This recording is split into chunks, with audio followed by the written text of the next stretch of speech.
Welcome back to the Finest Education Center. Today we are going to be talking about the relationship between the bond or CD that you hold and rates in the marketplace, because a lot of people don't realize that the bonds and CDs they hold can actually jump around in value just like a stock does, at least until maturity, at least until, granted, you have a good creditor on the other end, you get all your money back.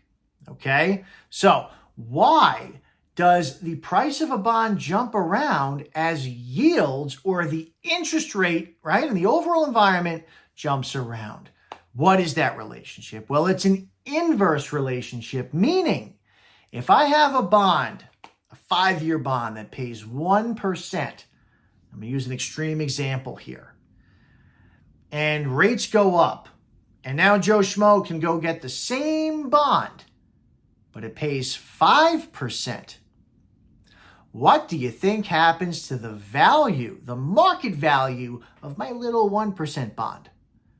Well, it goes down. Why? Because if I try to sell that bond before maturity, if I try to sell that bond on the 3rd year or the 4th year, right, of the 5 years I have to hold it, no one in their right mind is going to give me full price, because they can go buy the same bond and make 5%, not 1%. They are going to pay me a discount.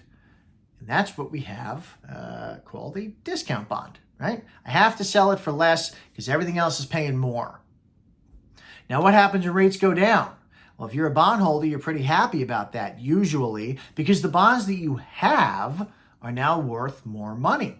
Right? If I have a bond that pays 5% and rates go down and Joe Schmo has to go buy the same bond paying 1%, I can now get a premium on that bond if I sell it. I can sell it for a profit, right? Just like a stock. I can sell it early.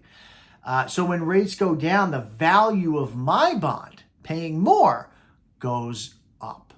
All right? And I'm hitting this today because I'm getting a lot of questions on bonds and even CDs and other fixed income instruments as to why, when rates go up, the value of bonds and CDs in the short term goes down. And here's an important tip, and here's an important thing to understand.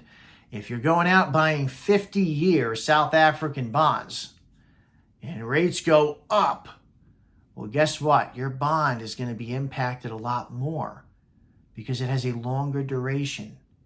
Because if rates go up and instead of 4%, those bonds are now paying 12, you have to wait 50 years to get your money back. So if you try to offload it today, the price is going to go down quite a bit. Okay? Just another reason why fixed income management is so best left in the hands of your fiduciary. Fixed income management requires a lot of brain power, requires a lot of research, a lot of analysis.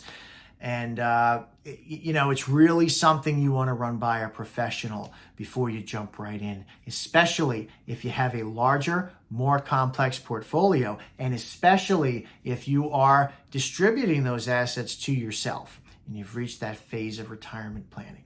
Okay? I'm Tim Froberg at the Finest Education Center. I hope this clears up a little bit on why bonds and CDs and other things can jump around in the short term. Have a great day.